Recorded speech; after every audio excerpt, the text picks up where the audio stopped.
Howdy, y'all. We're here in Texas to feature a house. Just kidding. Hi, I'm Nadia, and welcome once again to yet another exciting episode of House Proud.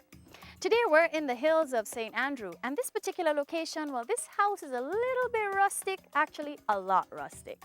And I think it looks like a barn, hence my getup, you know, cowboy hat and all.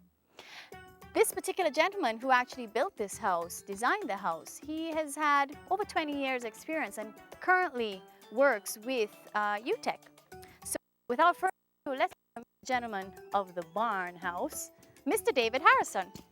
Come on out, David. Greetings. Hi, Welcome. how are you? Very well, thank you. Welcome to House Proud. Very pleased to be with you. And I thank you so much for loaning us your house. A pleasure. David, you currently are employed with UTech. What is your role there? I've worked at UTech for a long time. Initially, I was involved in the establishment of the School of Architecture at UTech and subsequently its direction.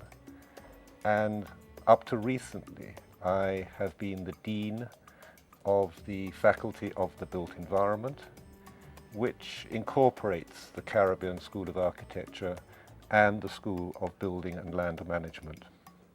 Well, I know that this particular house has many, many special features, which we'll get into for a little bit, but we want our audience to stay, so we'll be right back. Got some special secrets for you. Welcome back. Well, we're now about to just take a little tour of David's house. David, after you. Let's go.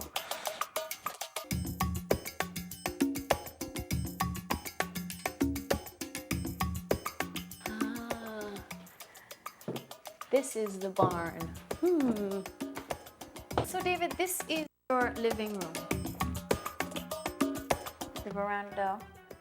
And then on the higher level, we have your dining and kitchen area.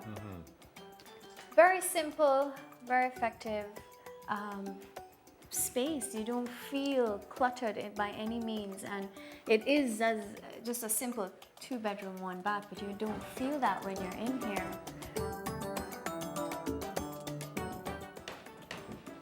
Your flooring,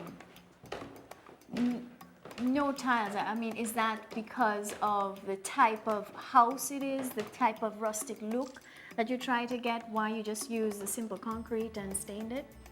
It's partly that simplicity, and this is a kind of traditional way of just making up a pigmented cement and rubbing it into the concrete. So I really felt there was no need to go into anything more sophisticated, right? And also, I just like the color because it gives warmth to the space. And then the same color just runs through the whole of the different floor levels, you know? So you kind of get a continuity. I think the other thing is, which you have seen or will see, is because the level, the floor, in a way follows the contour of the land, you end up like in this living room, in a space which is really 1.5 story, you know? So that's in a way gives it that feeling of space. On the outside of the house, I mean, you notice the roof, sloping roof, and then your square or rectangular bottom. But when I'm inside, I do feel the height of the ceiling, but this in actual fact is not the ceiling. This is the level above us, which is your bedroom. That's right, that's and right. then the roof is actually above that. So how high from ground to roof is it? From the very lowest point, it's probably nearly 40 feet. 40 feet. 40 feet. From the very lowest floor level up to the peak of the roof. I also notice within your, I guess you could say the stairwells, you've created storage spaces, so cupboards to store things. Hence one of the reasons we don't see extra cupboards or cabinets and stuff like that. Very good use of space. And again, that was very much trying not to clutter the space with kind of cupboards. Well, I guess we can move to the veranda area. One of the key things I noticed about this particular veranda is the fact that we're standing right now, David, on a circular platform. But above us, the actual roof or ceiling, correct me if I'm wrong, is an octagon shape. That's correct. Which is so cute because then underneath now, this entire platform is hoisted just by, or supported just by a cylindrical shape. So I like how your use of shapes. Why decide on an octagon? It could have been a square something. It could have, you know. And does this actually fit into the realm and the theme of the house? That, as I keep saying throughout the show, barn feel. Well, certainly geometry lies behind a lot of the way the spaces have been organized, right? So where we've just come from, the living area, that happens to be an exactly 16-foot square, right? With respect to the circular veranda and then the 4 columns, right? Yes. And they actually make an 8-foot Square. And that's exactly 8 foot high, so that's a cube. Right. But then in terms of finding the best geometry to put a roof over a circular platform, then in fact the octagon fitted in very nicely, you know? So that's really why you have different kind of geometries working together out here on the veranda. I don't know, I mean, call me stupid, but I'm just fascinated by shapes and how architects use them so, combine them so well that they actually enhance, you know, the outlook of things. So, well, so we're here in the lush veranda. I guess we can venture now inside, so we can go to the bedroom area, which is on another level, but in essence not really. Right? Am I right? Am I wrong? Well, it's up in the roof. It's up in the roof. So we need to go upstairs, but maybe on the way we could actually have a look at the kitchen. Okay. Should we do sure. that? Yep, let's do that. All right. So we're here on the second level, if I can say that. And you have a little study area here, your workstation and stuff where all your brainstorming happens. And then there is the kitchen and your little dining table, which is just so cute. It's not necessarily big, and it fits into a space really nicely. You're not crowded by anything really. You have the space, that little alley or little miniature hallway that can lead you to the kitchen and then even outside. Tell me about this shelving unit. Well, it seemed a good idea, you know, to have the crockery and certain things, you know, between the kitchen Right. and the dining area. And in one respect, it's a kind of a barrier, but it's just kind of not a heavy barrier. Right. So in the end, I worked out, you know, how to put together a steel bracket to That's really really to suspend these shelves from the main structural beam above, rather than actually kind of building anything up from the bottom. Well, and that's what you notice now, that most homes would have their cupboard spaces right by the sink or even into the wall. Here you've suspended it from above and it's not in anybody's way. It's actually serving a purpose, and I think as well creating a separation, you know, from the kitchen to the dining.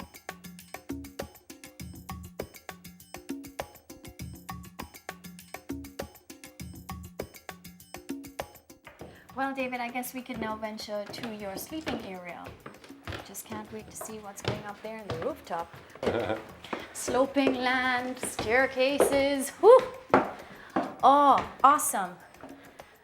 Whoa. So this is the master bedroom, which is bigger than the other room. One of my questions is this. You have an A-line shaped roof, it slopes. How did you manage to build it in such a way that you're not butting your head, you know, on the wall? And do you not feel hot in here because it's so close to the roof? Okay, well, two things. Oh. One is, in terms of kind of headroom, I mean, the actual bedroom is about 16 foot by 12 feet. But because the roof keeps continuing down to the floor and out to the eaves, somehow the feeling of the space is far more than the actual headroom, you know, which a normal rectangular bedroom would be. It also provides opportunity for storage, right? With respect to heat, between this ceiling finish and the roof covering itself, there is a layer of insulation, and there is also a reflective membrane, and those both help to impede the heat coming into the roof.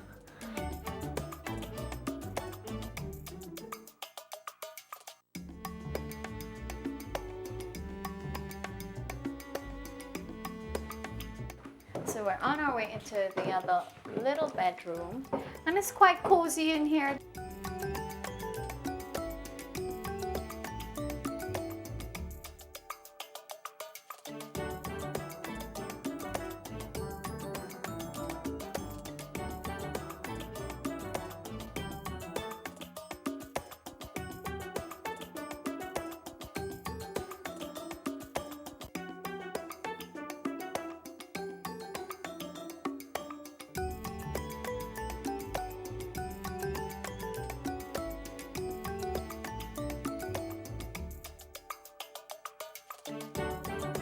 Just one more special element to your home, and we're going to get into that when we come back.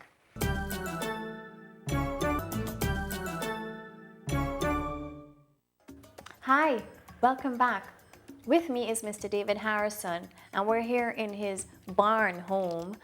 David, I mean, it's such a simple house. It's 2 bedrooms, 1 bathroom, standard kitchen, living area. You have your little patio area as well, your veranda. What were some of the main factors that influenced your design? Well, I think the first thing is, as you say, it's not a large dwelling, and therefore how to, in a way, create a sense of space that whilst not big, it feels bigger than it really is. And in the same way you mentioned the word barn, it's like how you take this big space and then begin to divide it. I mean, I call it a barn because it really looks like from the outside, the typical triangular roofing and then that square or rectangular bottom, but it's quite long. What is the size of the property? Well, the total size of the house is about 1,700 square feet. The other thing which is interesting in this particular location is there are no reliable piped water. So what has been incorporated is a system of collecting all the rainwater, storing it and then pumping it back up. So the house is in fact self-contained with respect to water. So there's no pipe water, no running water that comes from the NWC into your home. It's all rainwater. So where do you store this water supply? Well, because it has a very big roof, of course, one is collecting quite a large, amount of water for the size of the house. But then all the rainwater goes down to a tank down at the bottom. And there's a pump which then puts the water up into another tank higher up on the land. And it's really from that feeds by gravity in a very simple way the water back into the house. How deep is the tank that is on the lower level? The tank's about 6 foot deep, and in total is about 3,000 gallons of water stored. So that would last you, let's say rain didn't fall for a month. How long would that supply last you for? That is sufficient for over 2 months. 2 months. And I mean, the house was finished 4 years ago. And I mean, the only time I've had to bring up one truck of water was after the drought we had this year, which was really a drought worse than a normal drought between January and April. But that was the only time this has not just being able to be self-sufficient. So that's another thing kind of with respect to the environment and the very fact you've got no piped water. The other thing with respect to the environment is, as I'm sure you know, I mean, in Kingston and elsewhere in Jamaica, there are real problems with the groundwater because people use septic tanks and soakaways, and a lot of the nitrogen and phosphates and all these other pathogens, are getting into the water table, which is really affecting the public supply. So in this building, I was able to install a more natural way, of treating what came out of the septic tank using aquatic plants, right? So in other words, you're recycling your waste. That's right. Okay. And therefore, in fact, the effluent from the septic tank, rather than going into the ground, is in fact purified using aquatic plants. And the quality of that water at the end of that treatment means that it can be used for anything except for drinking water. It could be used for irrigation, right, or recycling to run toilets. This is how the treatment works. First of all, with the septic tank, this is where the soil and waste comes in from the building. And instead of constructing a masonry reinforced concrete septic tank, this is made up out of 2 water storage tanks linked with the correct piping. And what comes out of the septic tank is known as the effluent. Now this effluent, which normally goes into a soak-away, in this case goes to what is called a constructed wetland. This is where the effluent is coming from the septic tank.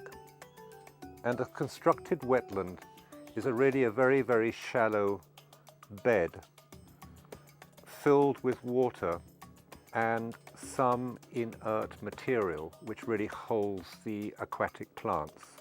What about scent or the stench of the waste? Does that affect you? Do you smell anything? There is just not one whiff.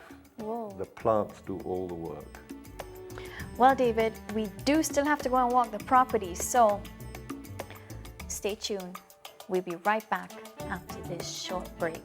Don't go away now, y'all hear?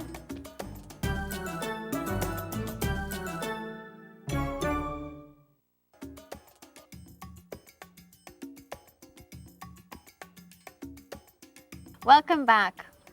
David, in a time when we have such energy problems and issues, you have come up with the solar energy for your home. Tell me a little bit about that. You really have 3 components. You have the photovoltaic cells, you have the batteries, and you have an inverter kind of monitoring control system. Those are really the components. So you're still hooked up to our power company, and if their power should go, then you can switch on to your solar. And if you didn't want the solar, you could switch on to the power company's supply? Is that Well, it's kind of yes and no, because the circuits on the solar system, they're on it all the time.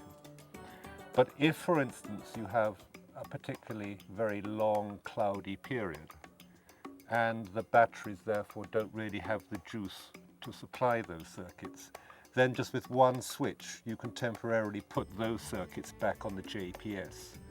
So it's not as though you don't always have an option. Well, David, I think now is a better time than any. I need to see that solar pad. I've never been up close and personal, and I'm really excited. I want to see, I want to feel it, I want to touch it. Can I touch it? It's not going to burn me. Oh, it won't burn you. It's very inert. Okay.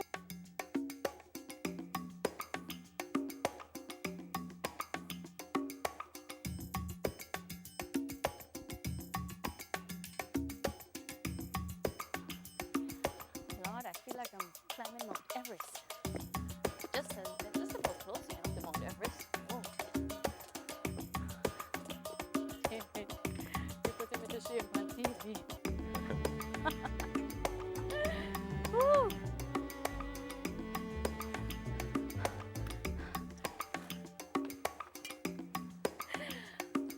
Oh. So this is a solar pad. What is it made out of? I think it's glass, but I could be wrong. Well, the top is glass. These panels are made up of what are called photovoltaic cells, and it is some crystalline structure. But to be honest, I'm really no scientist. but I Okay, know what it does. it does.